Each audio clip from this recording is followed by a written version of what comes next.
Je vais maintenant vous faire un tour d'horizon de tout ce qui touche de près ou de loin aux disponibilités de vos employés dans OptiHoraire. La première chose, c'est les disponibilités par défaut. On ne veut pas avoir à entrer les disponibilités de nos employés à chaque semaine ou continuellement. Donc, il existe une notion de disponibilité par défaut qui sont les disponibilités standards de notre employé. Comme dans mon exemple ici, je vois que j'ai coché pour que mon employé soit disponible du lundi au samedi. Si je me rends dans ces disponibilités qui sont un vrai calendrier avec des vraies dates, je vois que c'est effectivement le cas. Mon employé est disponible du lundi au samedi. Si je vais modifier ces disponibilités par défaut, par exemple, je vais enlever les disponibilités du samedi, je sauvegarde. Si je retourne voir dans mon calendrier, je vois que ça a été appliqué. Les disponibilités par défaut, il y a moyen de les définir sur plusieurs semaines. Je peux y aller exemple sur 2 semaines. Si je veux avoir un pattern qui implique que mon employé est disponible une fin de semaine sur deux, je suis capable de le faire comme ça. Si je veux vraiment donner une fin de semaine précise, parce qu'ici, ce que ça dit, c'est que mes disponibilités sont appliquées à partir du 4 août. Donc, là, ce que je veux voir, c'est que là, la fin de semaine du 4 août, il n'est pas disponible. Il va être disponible celle du 10-11 et celle du 23-24, une sur deux. Donc, si je sauvegarde puis je retourne voir, je me rends compte que c'est vraiment ça qui est appliqué. Puis ça s'applique jusqu'à la fin des temps. Là. Il n'y a pas de restriction là, à ce niveau-là. Donc, si je reviens ici dans mes disponibilités par défaut, je vois que je peux donner les disponibilités comme ça avec des petites cases à cocher. Ça, c'est les périodes du jour qui sont définies dans les paramètres.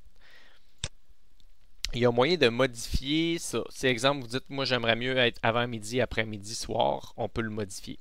Ce qui est important de savoir et de bien comprendre, c'est que quand on coche, exemple, la case jour, si c'est écrit que c'est de 6 à 18, ça veut dire que l'employé est disponible de 6 à 18. Donc, si vous avez des besoins de jour, exemple, un de 6 à 14, vous en avez un autre de 10 à 18, c'est important que la plage englobe les deux. Si vous voulez être capable de dire, quand je coche jour, il peut être capable de faire soit le besoin qui commence à 6 heures ou celui qui commence à 10 heures. Fait que ça, c'est important de l'avoir en tête. Si je retourne dans mes disponibilités par défaut, je vois que j'ai une petite case ici qui dit si je veux utiliser les périodes du jour pour définir les disponibilités. Parce que si vous avez des cas particuliers, vous voulez vraiment donner des plages super précises pour tous les employés qui sont différentes, vous ne pouvez pas utiliser les périodes du jour qui sont naturellement beaucoup plus rapides et efficaces.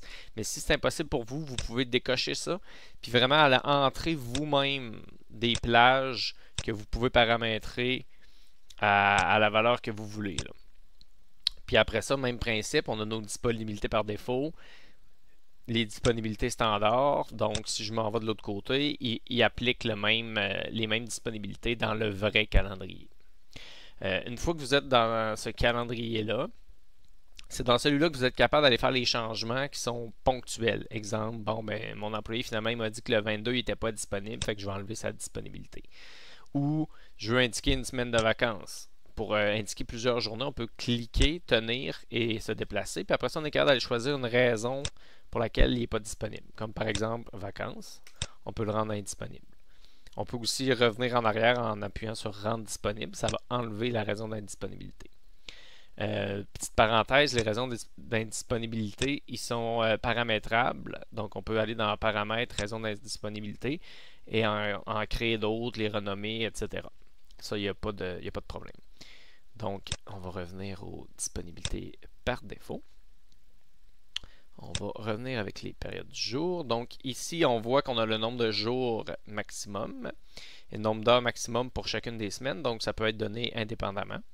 Une chose importante pour le nombre de jours maximum, si on se rend dans les paramètres, on a les jours fériés. On peut aller ajouter des dates qu'on veut déterminer comme étant des jours fériés. Ça, ce que ça fait, l'impact sur les disponibilités des jours fériés, c'est que vos employés qui sont considérés comme employés réguliers, ici la petite case, pour chaque semaine où il y a un férié, ça va leur enlever une journée de travail. Donc, par exemple, un employé qui est disponible 5 jours par semaine, s'il y a un férié dans cette semaine-là, il va en travailler 4, ce qui est généralement le cas pour la plupart des gens. Si vous ne voulez pas utiliser cette fonctionnalité-là, vous avez juste à pas entrer de jour férié, puis ça n'aura aucun impact pour vous. Mais souvent, dans plusieurs milieux de travail, lorsqu'il y a un férié, les employés vont travailler une journée de moins. Donc ça, c'est comme ça que c'est géré au niveau des fériés. Au niveau des heures aussi, on peut le spécifier en heures. Une petite chose importante pour les heures travaillées, il y a moyen, exemple, un cas typique, un besoin de 8 heures à 16 heures, qui dure 8 heures en temps, mais souvent les employés ont 1 heure de dîner non payé, donc ça va être comptabilisé comme 7 heures de travail. Ça, c'est possible de le paramétrer.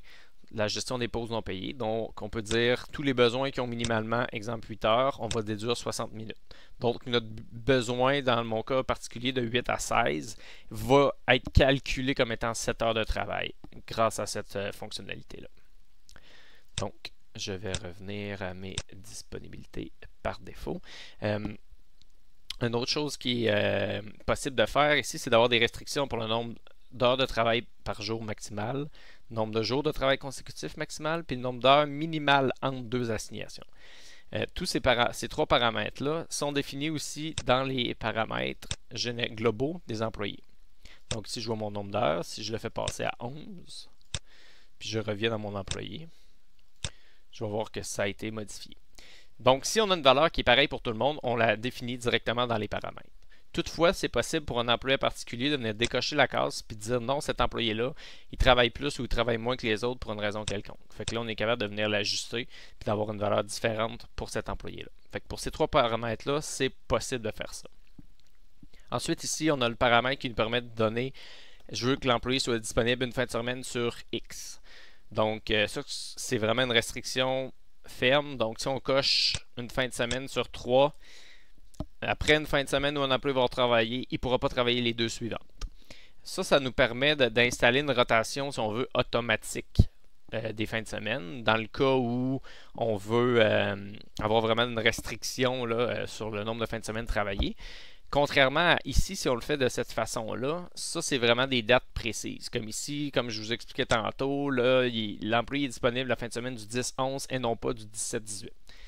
Si on décide de ne pas y aller avec ça, puis on dit que notre employé il est toujours disponible, puis qu'on coche ça, là, ça, il n'y a pas de date précise. Fait que le logiciel, automatiquement, lui, va créer une rotation. Il va dire, oh, toi, tu as travaillé cette fin de semaine-là, donc tu ne pourras pas travailler les 2 suivantes parce que c'est une fin de semaine sur 3. Mais il faut juste se rappeler que c'est une restriction qui est ferme. Donc, l'employé ne pourra jamais travailler les 2 fins de semaine suivantes, suivant une fin de semaine qu'il a travaillé avec la restriction à une fin de semaine sur 3.